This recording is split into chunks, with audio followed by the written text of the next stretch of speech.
ഇനി എന്റെ തോന്നലായിരിക്കും അത്.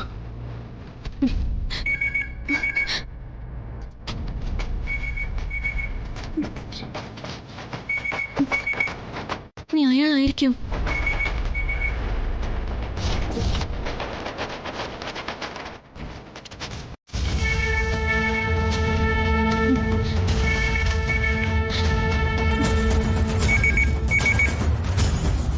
ഇനി വിക്രം ആയിരിക്കോ? എടുക്കണോ? വേണ്ട.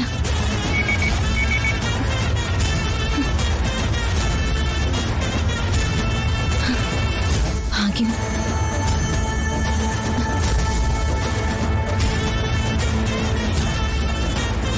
ആ ശബ്ദത്തിന്റെ ഉടമ ഒരു വീട്ടുജോലിക്കാരിയാണെങ്കിൽ എന്റെ പേര് കേട്ടപ്പോ എന്തിനാ ഫോൺ കെട്ടിയത്? ഞാൻ മുൻപ് വർമ്മസാല വീട്ടിൽ ചെന്നപ്പോഴൊന്നും അവിടുത്തെ സെർവന്റിന്റെ മുന്നിൽ വന്നിട്ടില്ല. ഇനിയൊരു പക്ഷേ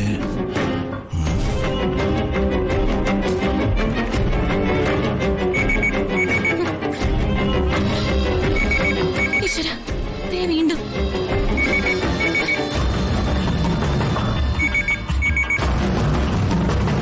ഏതായാലും എടുക്കാം. എടുക്കാതിരുന്ന വിക്രമിന് സംശയവും.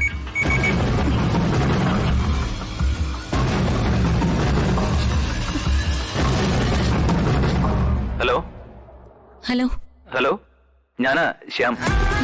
ഇതാരാ? ഞാൻ അമ്മുവാ. എനിക്കൊരു കൊറിയർ വന്നിരുന്നോ? ഇല്ല സർ. ആ, എന്നാ വരും. അത് വാങ്ങി ഭദ്രമായിട്ട് എന്റെ റൂമിൽ വെച്ചേക്കണം. ശരി സർ. ഓക്കെ.